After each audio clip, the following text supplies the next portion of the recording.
Companies are quicker to react to the demands of customers and the market than they can to government mandates. And even more interesting to me are these unstated trade-offs that we don't hear about. One of the major studies that they looked at was the Center for American Progress, and they reported if $100 billion is spent on green activities, 935,200 jobs would be directly created. This is what they don't tell you. That's $107,000 per new job. That's sending someone to college for 4 years. So it's always important to think about this. And then list one other study coming out of Spain. They're way ahead of the United States on green energy, green jobs. This team of scholars estimated, it was led by one guy, Dr. Gabriel Cazada, they created 50,000 green jobs. They spent $38 billion to create those. 760,000 jobs. 760,000 per job. Green jobs drained resources out of other parts of the economy and raised energy prices, causing several companies to leave.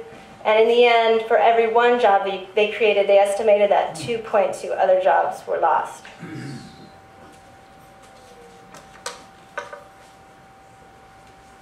So what are these lessons from 40 years of being wrong? Sky is not falling, as we can see by the chickens here.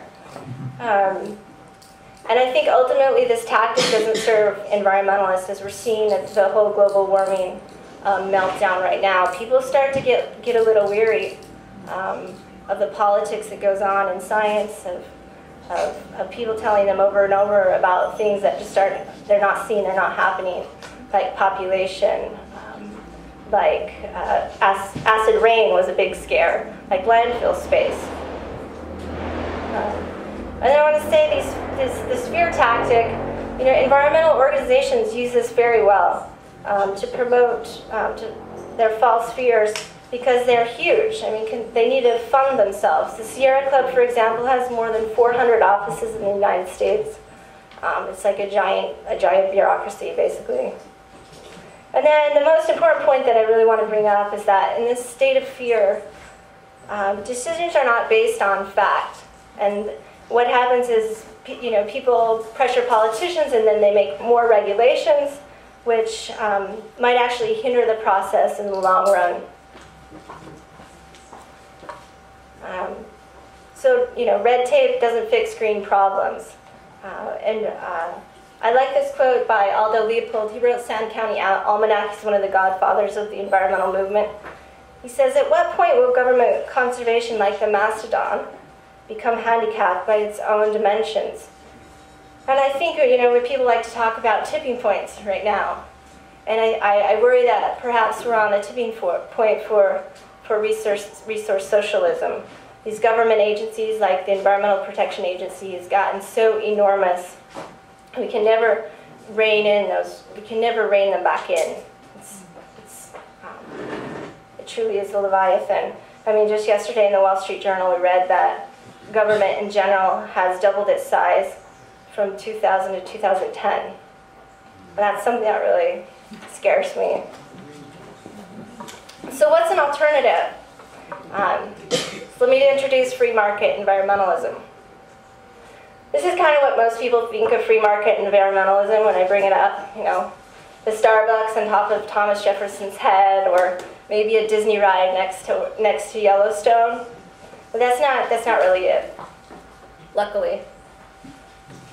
So just in a nutshell, pretty basic. Incentives matter, property rights matter, price matters, trade matters, and wealth matters. All right, let me start with the Endangered Species Act. Somehow my boss got this photo. I don't know how. I've never asked him, but the Endangered Species Act, despite the good intentions, actually turned endangered species into a liability for many landowners. And endangered species in the United States reside on mostly private land. About 70 to 75% are on private land. Well, what happens when you find an endangered species on your land is all of a sudden you're under this barrage of regulation, right?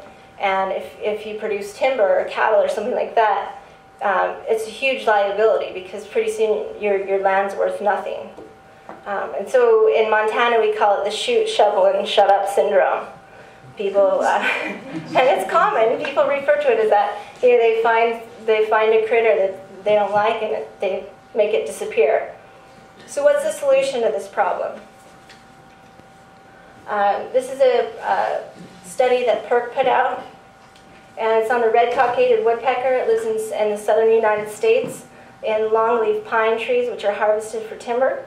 And what we found, this is actually Dean Luke headed up this project, is when colonies get close to the private lands, they actually harvest the timber at a much earlier age. 17 years of age when the endangered species colonies are close by, when it should be more like 60 years of age. So here's the solution actually to this problem. And this is the Wolf Compensation Trust. This was started by a guy named Hank Fisher. And Hank thought that there's got to be a way to compensate people for their loss and turn species back into an asset, not a liability. And so he works on with PERC, come up with this concept. And what they do is when a rancher loses a cow or sheep due to a wolf, just doing what canines do best, then the Defenders of Wildlife pays that rancher for that loss. This has been enormous success, all funded by private donations. They've paid out over $1 million so far, and now they've started a grizzly compensation trust as well.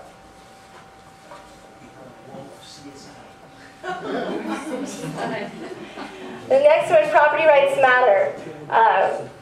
And we have a book, you're supposed to have 50 copies here today to give to y'all for free, but we sent it via the US Postal Service, so it's not here yet. We should have gotten FedEx. Anyway, in Greener Than Now, you could get a copy eventually from Rick. We have a chapter called No One Washes a Rental Car. And I think Rick's getting nervous right now because we're borrowing his car. But the idea is if you don't own your car, think about how you treat a rental car. I mean, I'm guilty of maybe turning it in dirty or getting in without brushing the sand off of you, or maybe hitting a few potholes, seeing if it can get a little air. Don't worry, Rick. We didn't jump the fit. But that's the same principle applies to natural resources. If you don't own it, people don't tend to treat it as well. And we call this a tragedy of the commons. I'm trying to give you an example here of the fisheries that you can all relate to. If I'm correct, I'm learning slowly about the Bahamas, but I think you experienced a tragedy of the commons with your sponge fishery here in the 1930s, completely collapsed. A similar situation was going on in Alaska with the halibut fishery, down here on the bottom right, in the late 80s. The halibut were facing a lot of pressure, so the government kept trying to make more regulations, trying to help the situation, but it actually made the situation worse. And they got down to the point where they had one 48-hour season for the whole year. And people went out, and they got bigger boats, and they got more sophisticated boats, and they went out no matter what. Even if it was a big storm. I actually lost a second cousin to this. People were dying, completely wiping out the fish stock, plus driving the price down because they would glut the market. And so what's the solution to this? And actually this came from the fishermen themselves being fed up. They worked with PERC, scholar Don Lill. We joined up with the Reason Foundation and also Environmental Defense Fund and tried to push individual fishing quotas. And what that does is it creates, in a sense, a property rights system over the whole fishery. They take the total catch share, and they divide it up amongst the fishers, I should say. And under the first year of IFQs, or catch shares, the 2-day season was expanded to 8 months. The death toll